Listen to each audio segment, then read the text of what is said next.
Hi అండి, మన వంటింటి రుచిలో స్వాగతం. మనం ఈరోజు చేసుకుంటున్న రెసిపీ వచ్చేసి స్నాక్స్ రెసిపీ అండి. ఈవినింగ్ టైం టీ తాగే టైంలో ఇలా స్నాక్స్ చేసుకొని తింటే చాలా టేస్టీగా ఉంటుందండి. ఇంట్లో ఉండే వస్తువులతోనే ఈజీగా చేసుకోవచ్చండి. ఇలా చేసుకొని 1 మంత్ వరకు కూడా స్టోర్ చేసుకోవచ్చండి. చేసుకోవడం కూడా చాలా సులభం అండి. ఒకసారి ట్రై చేసి మీకు ఎలా కుదిరిందో నాకు కామెంట్లో తెలపండి. ఇప్పుడు ఒక ప్లేట్ తీసుకొని దీంట్లోకి 2 కప్పుల మైదా వేసుకుందామండి. ఇప్పుడు దీంట్లోకి రుచికి సరిపడా ఉప్పు, దీంట్లోనే 1 టీ స్పూన్ వరకు వాము అండి, 1 టీ స్పూన్ జీలకర్ర, దీంట్లోకి 1 టేబుల్ స్పూన్ ఆయిల్ వేడి చేసి వేస్తున్నాను. ఇప్పుడు మొత్తం కలిసేలా కలుపుకుందామండి. మొత్తం కలిసేలా కలుపుకున్నాం కదండి. ఇప్పుడు దీంట్లోకి కొద్దిగా వాటర్ వేసుకుంటూ చపాతీ పిండిలా కలుపుకోవాలి. ఇదండి మొత్తం ఇలా కలుపుకోవాలి. ఇలా సాఫ్ట్గా ఉండాలి, మరి హార్డ్గా ఉండొద్దు. మొత్తం ఇలా కలుపుకొని ఇప్పుడు మూత పెట్టి 10 నిమిషాలు రెస్ట్ ఇస్తాము. 10 నిమిషాలు అయింది కదండి. మూత తీసి ఒకసారి పిండి మొత్తం కలుపుకుందాము.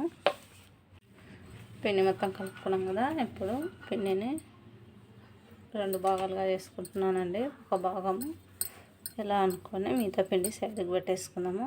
ఇప్పుడు దీన్ని చపాతీలాగా వేసుకున్నాము. ఇదిగోండి మొత్తం ఇలా చపాతీలాగా వేసుకున్నాం కదా. ఇప్పుడు ఒక గ్లాస్ తీసుకుంటున్నాను నేను. గ్లాస్ అయినా సరే ఒక చిన్న గిన్నె అయినా తీసుకొని దీన్ని పూరీలాగా ఒత్తుకుందాము, చిన్న చిన్న పూరీలాగా. ఇప్పుడు దీన్ని ఎక్స్ట్రా పిండి తీసేసుకుందాము. ఇప్పుడు పూరీల్ని ఒక సైడ్ పెట్టేసుకున్నాము. ఒక పూరీ తీసుకొని కొద్దిగా అడుగున వట్టి పిండి వేసుకొని దీన్ని కొద్దిగా పతలాగా అనుకోవాలండి. మరి మందమంది కదా, కొద్ది పతలాగా అనుకోవాలి. ఇదిగోండి ఇలా అనుకోవాలి. మిగతా పూరీలు కూడా మొత్తం ఇలానే చేసుకోవాలండి. మొత్తం ఇలా చేసుకున్నాం కదండి. ఇప్పుడు ఒక పూరీని తీసుకొని దీని మధ్యలో ఇట్లా వాటర్ పెట్టేసుకోవాలి. ఇలా వాటర్ పెట్టేసుకొని ఇంకో పూరీ తీసుకొని దీనిపైన పెట్టుకొని మనం ఇట్లా స్టిక్ చేసుకోవాలి. మధ్యలో ఎక్కడ వాటర్ పెట్టామో అక్కడ స్టిక్ చేయాలి. స్టిక్ చేసి మళ్ళీ దీనిపైన కొద్దిగా వాటర్ పెట్టాలి.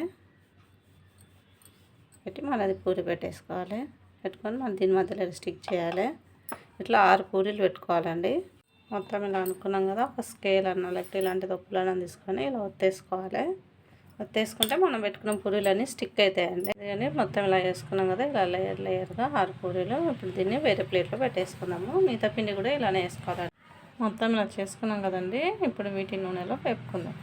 స్టవ్ ఆన్ చేసి కడాయి పెట్టి ఆయిల్ పెట్టాను. ఆయిల్ కూడా హీట్ అయింది. ఇప్పుడు మనం తయారు చేసుకున్నవి వేసేసుకున్నాము. కొద్దిగా వేయి పైనకి వచ్చాయి కదండి. మరోవైపు తిప్పేసుకున్నాము. ఇవన్నీ ఇలా పొరలుగా వస్తాయి. వేగాయి కదండి. ఇప్పుడు వీటిని వేరే ప్లేట్లో తీసేసుకున్నాము. చాలా టేస్టీగా ఉంటాయండి స్నాక్స్. మనం టీ టైం కూడా టీలో కూడా అద్దుకొని తినొచ్చండి. మళ్ళీ టేస్టీగా ఉంటాయి. ఒకసారి ట్రై చేసి మీకు ఎలా కుదిరిందో నాకు కామెంట్లో తెలపండి. ఇప్పుడు మిగతా వాటిని కూడా వేసి వేపుకుందామండి. మా వీడియో నచ్చినట్లయితే లైక్ చేయండి, షేర్ చేయండి, కామెంట్ చేయండి.